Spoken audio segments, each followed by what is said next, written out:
man nung una niyang pasukin ang mundo ng showbiz, di na rin nawala ang mga intriga tungkol sa pagiging isang anak ni Kylie Padilla. Una na sa mga pinag-usapan na yung pagkakaroon nila ng di pagkakaunawaan noon ng inang si Lizelle Sicangco matapos niyang mag-artista sa kabila ng pagtutol nito.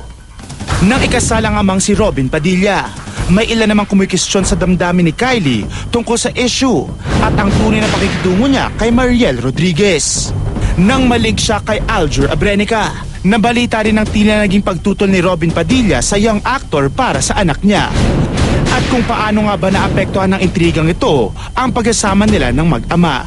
Sa kabila ng mga kontrobersyang kinasangkutan niya, tila patuloy namang pinatunayan ni Kylie ang pagiging mabuting anak niya. Napalaki ng maganda yan. Basta ako naniniwala ako na ang mga anak ko napalaki ng mahusay. This afternoon, Kapuso Network's Good Daughter will speak out para ibahagi ang mga saloobin niya tungkol sa mga isyong sumubok at patuloy na sumusubok sa kanya bilang aktres at bilang isang anak.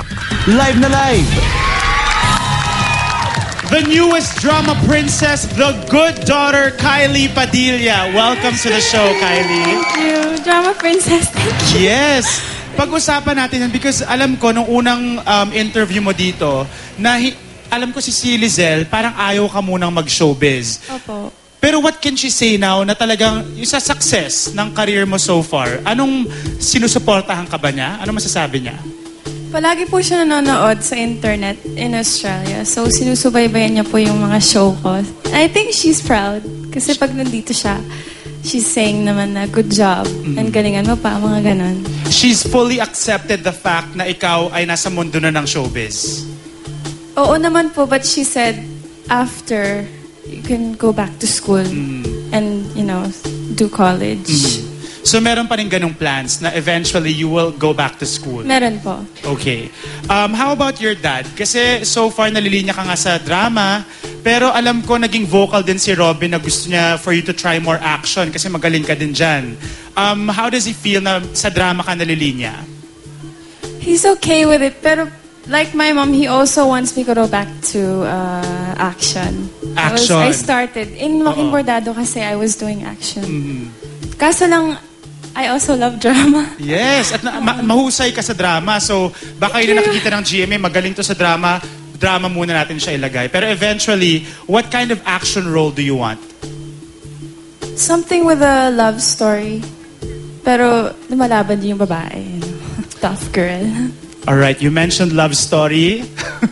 Eto na, Kylie. How do they feel about the issue linking you with Aljur? Yung parents mo? They're okay with it, except for yung mga break na, tsaka yung ibang may issue, they're kind of affected. But I tell them it's not true. I always tell them that, ay, hindi po totoo yan, wag po kayo mag-alala, okay lang ako. Yung mga ganun. Ano yung mga reminders sa'yo ng parents mo pagdating sa mga ligawan, sa mga suitors, now that you're of age? Anong mga reminders na pagpayo nila sa'yo? If ever, mahalin ko daw po muna sarili ko bago yung wag ko kalimutan ang sarili ko. Are you and Aljur still close? Yes, we are. You're still close? Yes. Oo. Like, gaano ka close? Like, how often do you guys text or call each other?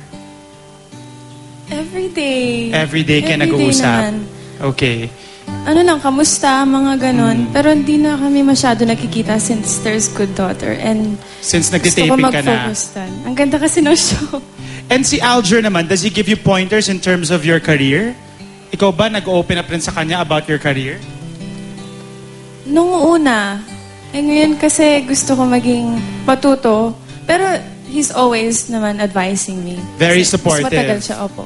Okay. Now, aside from you, very interesting tong The Good Daughter because we are also introducing a new Kapuso star here. Yes. Si Max Collins. Max, please join us here. She was launched in Party Pilipinas earlier. There she is. Hi, Max. Hello, hi, good afternoon. Hello, Join us ganda. here. Welcome to Showbiz Central. Thank you. Thank you. I'm very happy to be here.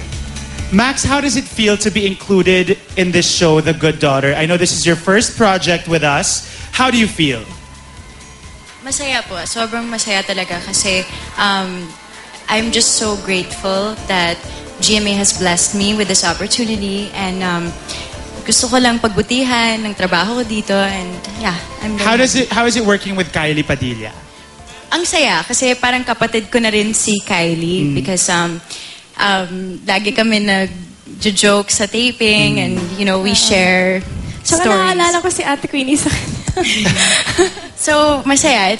I like our chemistry as co-actors. Max, what's your mix? I'm Phil M. So your dad's American. Yes, my dad's American. Okay, there you go. Samantala, makakasama rin natin on the show the other cast members of The Good Daughter, Dion Ignacio, Nicole Sanoy, and Rocco Nasino. You guys join us here. Hello. Good afternoon. Good afternoon, guys. Ayan, simulan natin sa iyo, Rocco. Please invite everybody Dito pala. to watch The Good Daughter. Ay, mga kapuso, no, panoorin niyo po ang... Parang layo mo. Sa gitna ako para safe. May ganun talaga. Okay, mga kapuso, panoorin niyo po ang The Good Daughter. Simula na po yan bukas. Kaya, kakaibang story to. At makita niyo bakit balbasarado ako dito. At kung makita niyo kung gano'ng kasalbahe ako dito. Pero, may twist yan habang tumatagal yung story. Exciting. Exciting. Go. Yes, of course, we'd like to invite lahat kayo. Please, supportahan niyo po ang The Good Daughter. Bukas na po, 3:15 p.m. pagkatapos ng COCAC, directed by Direk Mike Tuviera and Direk Albert Langitan. So, sana supportahan niyo po kasi napakagandang kwento. Ini-invite po namin kayo manood ng The Good Daughter. Bukas na po yan. Sana po subaybayan niyo po. Maganda po yung story nito. May iyak po kayo. Basta. May iyak kayo kay Nicole. bukas na po magsisimula ang Good Daughter. Sana po suportahan nyo at panoorin. Hanggang sa umpisa, hanggang sa matapos, Yes. para mas maintindihan nyo yung story. Napakagandang storya po. At kasama, Relate kayo. kasama rin pala namin dito sila Miss Alicia Mayer, sila... Raymond Bagagsi. Yep, Miss Luz Valdez, si Clyden Mercado. Yep. There you go. Again, sorry. Vic Behandre rin po. Yan. Okay. Go, Kylie. I would like to invite everyone ulit na manood ng The Good Daughter. This is a family-oriented show and marami pong aral dito. There you go. The Good Daughter starting tomorrow. Thank you guys so much. Thank you very much. Later